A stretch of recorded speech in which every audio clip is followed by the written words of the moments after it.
आज की कहानी है परिवार का साथ, खुशियों का राज। रामपुर गांव में एक छोटा सा परिवार रहता था। इस परिवार में पिता रामनाथ, माँ सरिता, बेटा रोहन और बेटी आर्या थी। रामनाथ खेती में खेती करता था और सरिता घर संभालती थी। उनका परिवार साधारण था, लेकिन उनके बीच प्यार और सम्मान की कमी थी। रोहन और आर्या अक्सर झगड़ते रहते और सरिता और रामनाथ कभी छोटी भी बातों पर बहस करते रहते। धीरे धीरे उनके घर में खुशियों की कमी होने लगी। एक दिन रामनाथ खेतों में बहुत नुकसान हुआ। बारिश समय पर नहीं आई और फसल खराब हो गई। इससे पूरे परिवार में तनाव बढ़ गया। रोहन ने कहा, पापा, हम खेती करनी छोड़ देनी चाहिए, इससे कुछ नुकसान होगा क्या? आर्या ताना मारकर कहती है, हमें मुश्किलों का सामना करना पड़ता है, इस परिवार में कुछ भी अच्छा नहीं होता।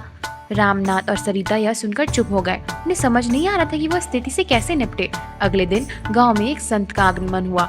संत ने गांव वालों को एकत्रित किया और परिवार की एकता के बारे में बात की। उन्होंने कहा, अगर परिवार के सदस्य साथ मिलकर काम करेंगे तो कभी भी किसी कठिनाई को पार कर सकते हैं, लेकिन अगर वो अलग अलग दिशा में खींचेंगे तो परिवार टूट जाएगा। यह सुनकर रामनाथ संत की मदद मांगी। संत ने सुझाव दिया, अपने परिवार में साथ समय बिताओ और उन्हें दिखाओ कि एकता में कितनी ताकत है।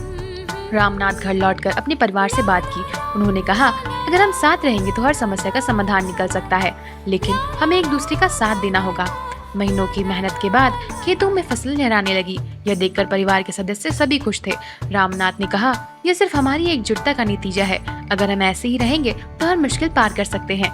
धीरे धीरे परिवार में प्यार समझ बढ़ने लगा। यह साथ खाते, हंसते, बोलते, एक दूसरे की समस्याओं को समझते।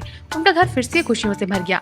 यह कहानी हमें सिखाती है कि परिवार की खुशियां और उनके सदस्यों के बीच प्यार, सहयोग और एकता में ही छुपी होती है। चाहे परिस्थिति कितनी भी कठिन हो, अगर परिवार के सदस्य मिलकर काम करें तो हर समस्या का समाधान निकाला जा सकता है।